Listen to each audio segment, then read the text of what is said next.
Last time, ang usapan natin, hack si Tito at si Tita. Pero ang totoo, lahat pwedeng ma-hack. Ako nga pala si Wesley, manager ng West Fardel. Ako si Lance, graphic designer ng West Fardel at na-hack ang aking Facebook account. Ako man bala, nahack man ang ako ng Facebook account dati. Kag din sa pagid sa upod ta. Okay guys, ganito. Ako bahala sa inyo, bibigyan ko kayo ng tips and tricks para i-secure natin yung mga Facebook account ninyo. So yung unang tanong kasi dyan is, kaya dapat alam natin kung paano ba talaga kinikilala ni Facebook kung sino yung may-ari ng account. So yung pinaka-base talaga niya, anong gamit ninyo para mag-authenticate ng sarili ninyo kay Facebook? Email address. Cellphone number. Okay. So, sa cellphone number natin, medyo isa lang naman talaga yan, public yan. So, hindi natin masyadong gagalawin muna yon. Saka natin pag-usapan yan. Doon na tayo sa email.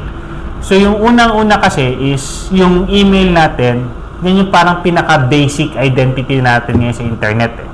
So, kung yan yung basic identity natin, dapat marunong tayo mag-secure.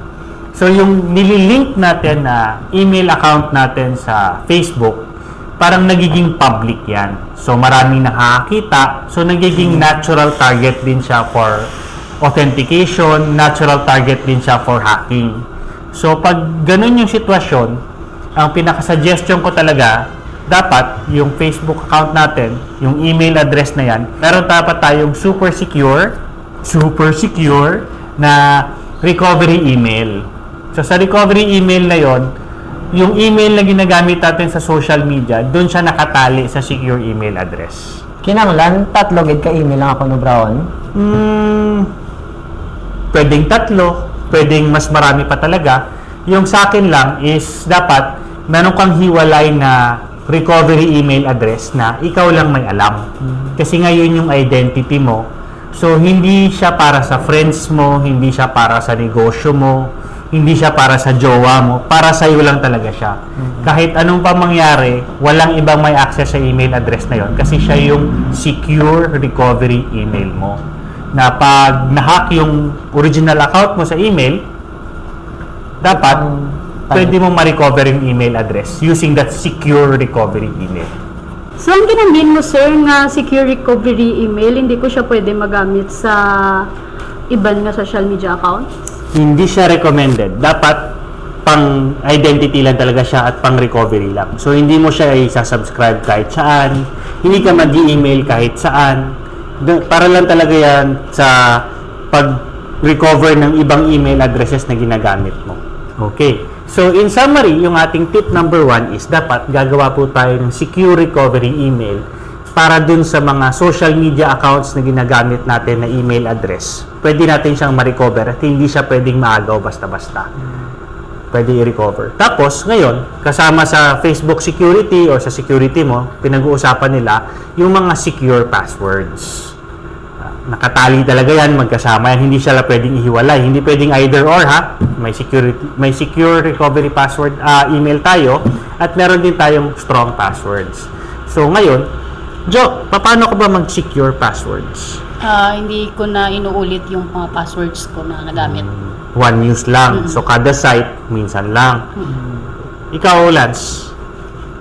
Gumagamit ako ng mga special characters, tsaka mga words na sa song.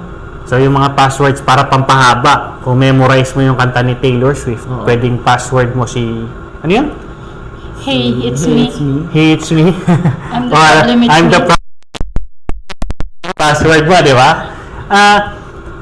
Well, in general, tama naman yung mga suggestions ninyo na, yun nga, huwag uulitin.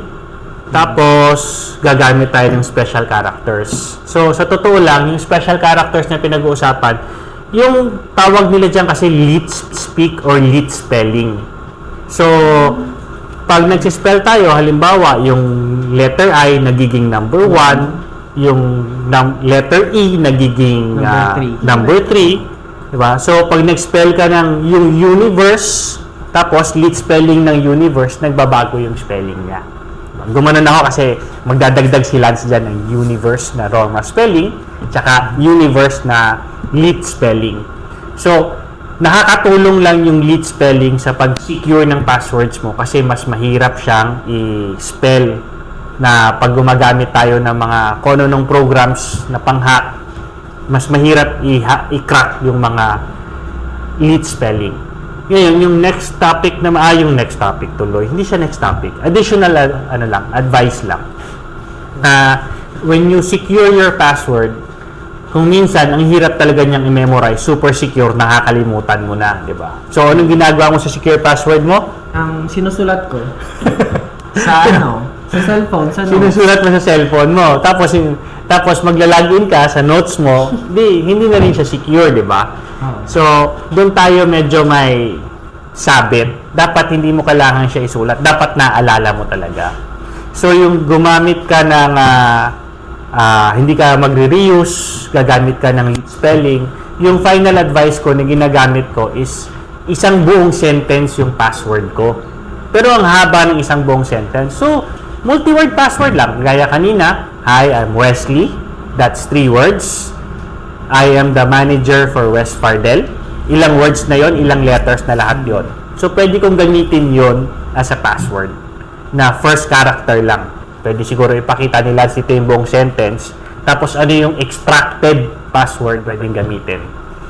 Para makita lang natin yung example na, yun nga, gagamit ka ng mga sentences, gagamit ka ng lyrics ng kanta, and please do not reuse your passwords para maging secure tayo at mabawas-bawasan yung mga taong nahahack. Ang dami kasi talaga nating tinatamaan ngayon. Okay, so in summary, lahat tayo talaga, sa totoo lang, pag nag-uusap yung mga cybersecurity experts, it's not if you get hacked, it's when you get hacked. So, kung when siya, kahit ako, pwede po ma-hack, kahit sabi nila, expert daw po ako, may kasamang quotes yan, dapat kasi marunong ka lang at pahirapan mo naman yung nag-hack sa'yo. Hindi naman yung madali lang na yung password natin password is password or 1, 2, 3, 4, 5, 6 or password is admin. O, diba? Meron pang God. Dapat yung password natin, i-secure natin, tapos yung recovery email natin, i-secure natin para yung identity natin hindi basta-basta naaagaw ng iba. This is Wesley. I'm Lance. And I'm Joanne. Thank you for watching. Thank you. Bye.